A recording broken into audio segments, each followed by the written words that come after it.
Hey students, I am back with some more interesting grammatical rules.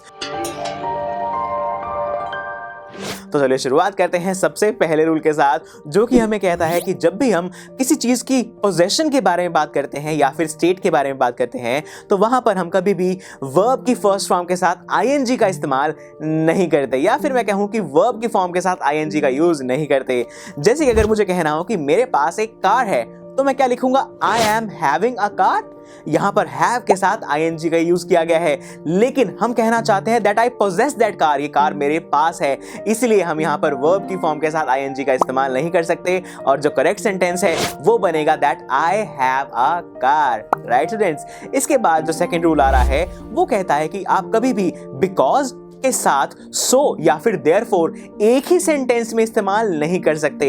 जैसे कि for example अगर मैं दूं आपको, because I was not well for more than a month therefore I could not perform well in the examinations.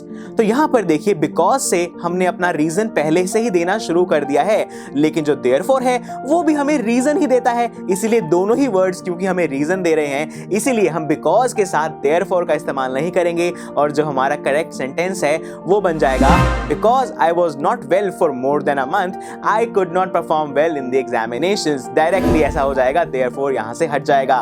इसके बाद जो हमारा अगला रूल आ रहा है वो है सच वर्ड से रिलेटेड। देखिए स्टूडेंट्स, सच के साथ हम दैट का इस्तेमाल तब करते हैं जब भी हमें एक सेंटेंस में कोई एक रिजल्ट दिया गया हो पहली कही गई बात के बारे में, लेकिन सच के साथ हम इस्तेमाल करते हैं एज का जब हम एक जनरल स्टेटमेंट देने वाले हो। जैसे कि such was his behaviour that I avoided talking to him, यानी कि जिस तरीके से उसका बिहेवियर था इसी की वजह से मैंने उससे बात करना अवॉइड करना शुरू कर दिया। यानी कि अवॉइड करना क्यों किया? उसका रीजन दिया गया है पहले, इसीलिए यहां पर हमने सच के साथ दैट का इस्तेमाल किया है। जबकि अगर मैं दूसरा सेंटेंस आपके सामने लिखूं तो वो बन रहा है such was his behaviour as I expected, यानी कि उसका बिहेवियर ऐसा ही था बिल्कुल जैसा मैंने एक्सपेक्ट किया था, यानी कि एक जनरल स्टेटमेंट है इसीलिए मैंने यहां पर सच के साथ एज का इस्तेमाल किया है।